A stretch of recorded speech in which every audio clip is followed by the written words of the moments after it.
My name is Dan Milinazzo. A little bit about me. I have a pretty strong background in construction, and I have a degree in architecture and construction management. I house hacked my first two-family, and I'm a do-it-yourselfer at my own house and little projects that I have running around, and I'm also a Massachusetts construction supervisor's license holder. So I have a pretty strong background in construction and construction management. So my first flip, the biggest takeaway was acting fast. I actually got a text message from Matt from the Candor team, wherever he's hiding right now, and he just sent me a quick snapshot. He said, "This looks perfect for you."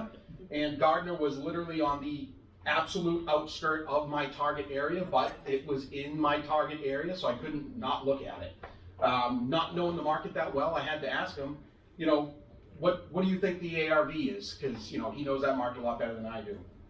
So he ballparked me around $225,000.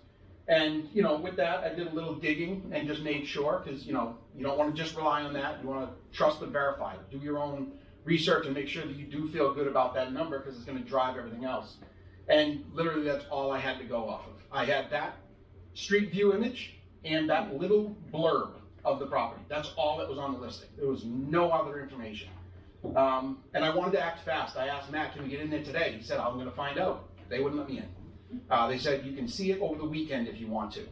That didn't sound good. So it had been on the market for a few hours at this point. And after talking with Matt and kind of getting a feel for that market and knowing it was a two-family and I was looking to burr, get a property, fix it, refinance it, and hang on to it, I thought, I have to act, right? So let's go ahead and draft up the offer at the asking. Give me a little bit of a parachute so that I don't completely step on myself, and at least I can try to lock it up and get out there. So that's what we did. It was on the market for, I think, a day or 2 days, and I had it contingent. So the next day we went out there and looked at it in the pitch black, and that didn't help either because there was no lights in the house. There was like little flashlights throughout the whole house. Like no light bulbs worked or anything like that. I thought, oh, the whole electric is shot. But I went to Home Depot and I grabbed the brightest flashlight I could find. So I was trying to poke and prod. I brought a contractor with me and some other people with me to kind of help spread out, because you don't have a lot of time when you walk these properties. And truth be told, I walked up to it and there was two other people walking it at the same time. I got pretty pissed off because I had a signed offer. Why are you walking my property? Get out of here. But, act fast, but it wasn't that fast. Through the course of the year, I actually ran through about almost 100 properties, looking through, filtering the leads down, everything like that. This was the 13th offer I put out with the Candor group, basically. So act fast, but do your research, do the exercise. Even if you're not going to take down that one deal, run through it over and over and over and over again, because that's what gave me the confidence to let's just run it, let's just hit the numbers, because I felt like I had enough info to roll. And the benefit of this property was I had a lot of exits, right? So my first goal was to burr it, but beyond that, this is a good market to flip in as well down there. And I was a little nervous. First deal like this, so I put in place what I call ripcords, trademark, patent pending, that's mine. But I broke down all the milestones, right? So I knew I could just empty it out and try to sell it again. I could empty it out, put flooring down, try to sell it. So I gave myself all these different milestones, and I got to a point where if I felt like I was gonna panic or I was underwater, I'd be calling up Matt, John, saying, get rid of it, just put it back on the market. There was enough meat on it that I thought I'd be able to get rid of it again and not have much issue. So that's my original spreadsheet that I did, Bigger Pockets calculator, the day of, right? So I ran all these numbers and it seemed to make sense. So again, all signs are pointing to go. And this is some of the before photos. This really does it no justice at all. You can't smell it, touch it, feel it. It was nasty. But there was a lot of life in this house. This property had been in the same family since 1880 and passed down generation to generation. So that was pretty cool in a sense because there was lots of stuff in there. But that's bad in a sense because there was lots of stuff in there. It took me 7 dumpsters to empty this place out. That was not fun. And for the most part, it was cosmetic, deferred maintenance that had just gotten away from them. Nothing really major that had to be done. So I felt pretty good. We just cleaned it up and pretty it up.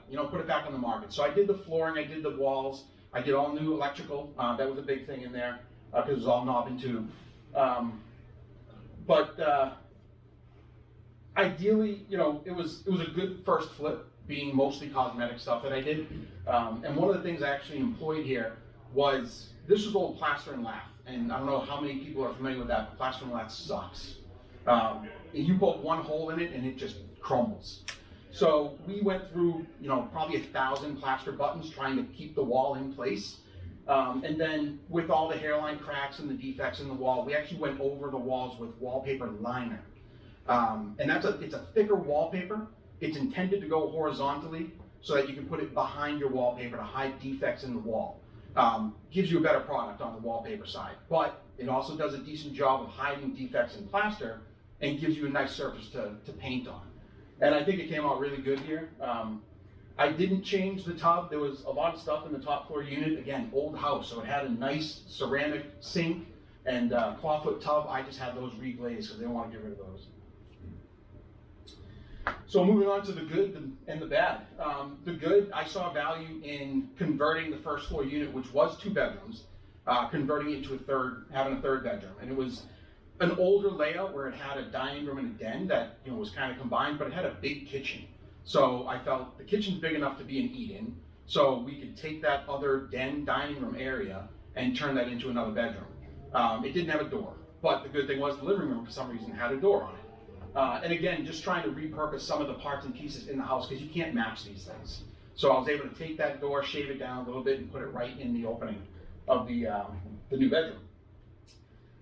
Also, another fun little thing I did was the top floor unit was 1 bedroom unit, and the second means of egress walked you out onto a rubber roof. You're not supposed to hang out on a rubber roof.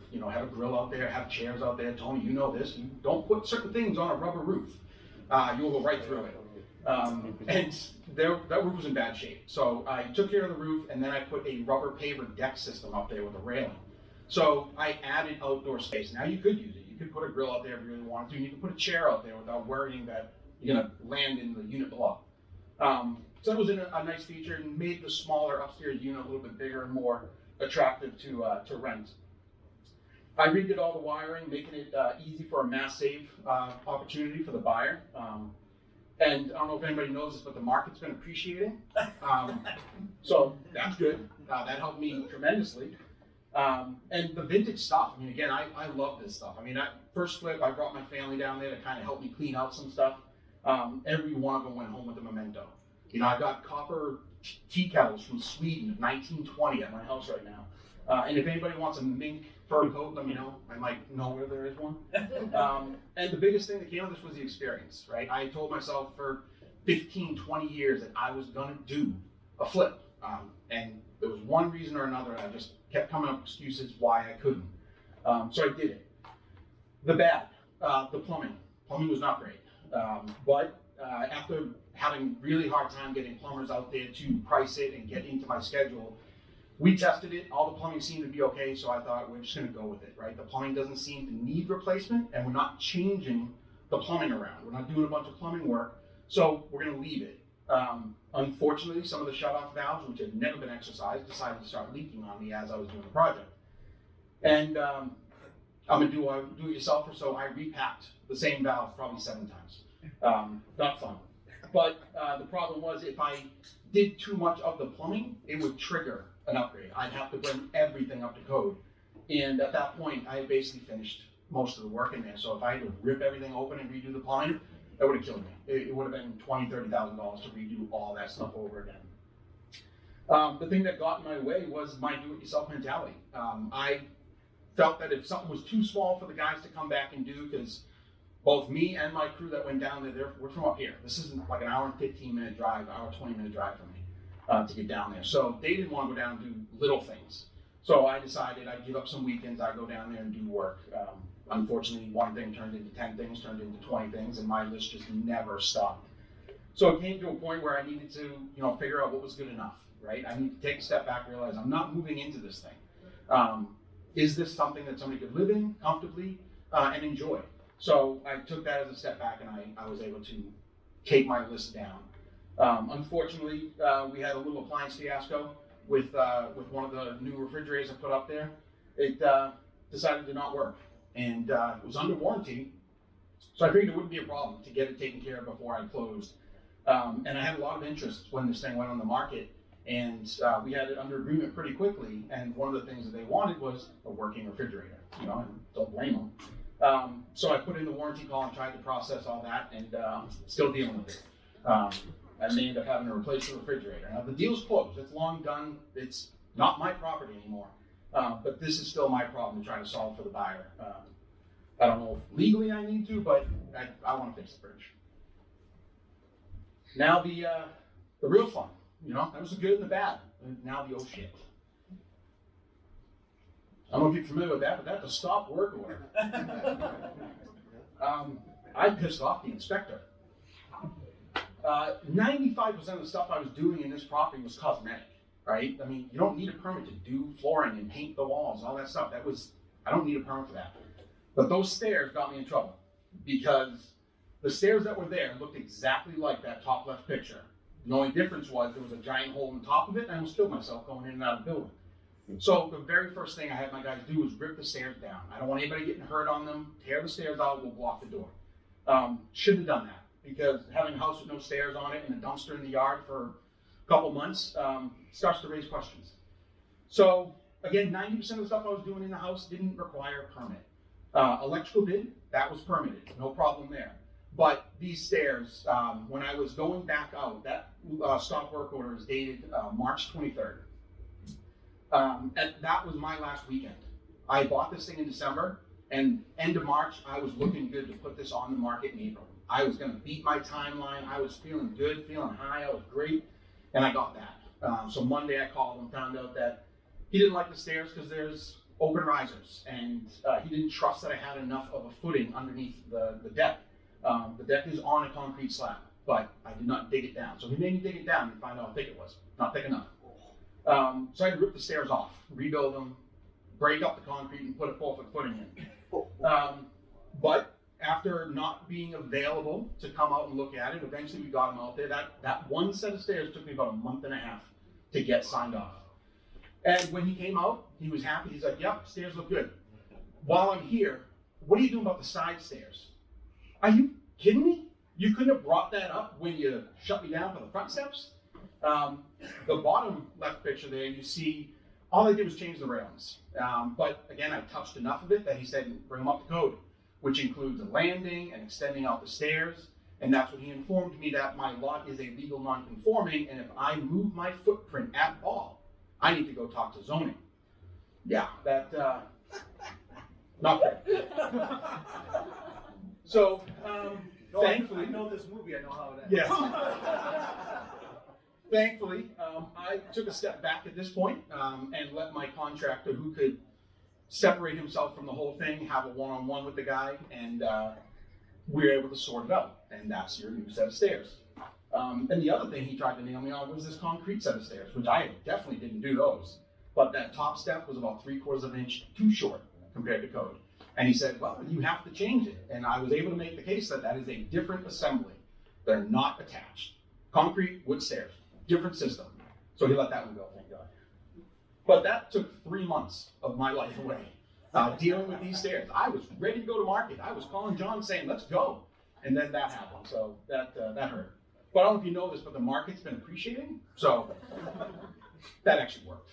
So really what it comes down to is, was it worth it, right? ARV was 225. Matt kept saying, push it, push it, push it. Put you in touch with someone. I'm like, okay, fine. So they put me on the phone with the inspector. And then he said, so you're a flipper. And I said, I never said I was a flipper. It's a 2-family. I'm gonna rent it. And he's like, so you're a landlord? And I'm like, he's like, at the end of the day, you're a business. And I'm like, okay. He's like, as a business, you can't do those things. Right? So that stair may have worked for you if you were living there and you could just come in and sign off on your own or whatever. Want to change the faucet? Change the faucet. That's on you. Change the light fixture? Fine, you'll live in there. But if you're a business, if you're a flipper, which most inspectors don't like flippers, or you're a landlord, you have to have a licensed professional, pull permits, and do all those little things. So, lesson learned. Awesome. Thank you, Dan. Thank you.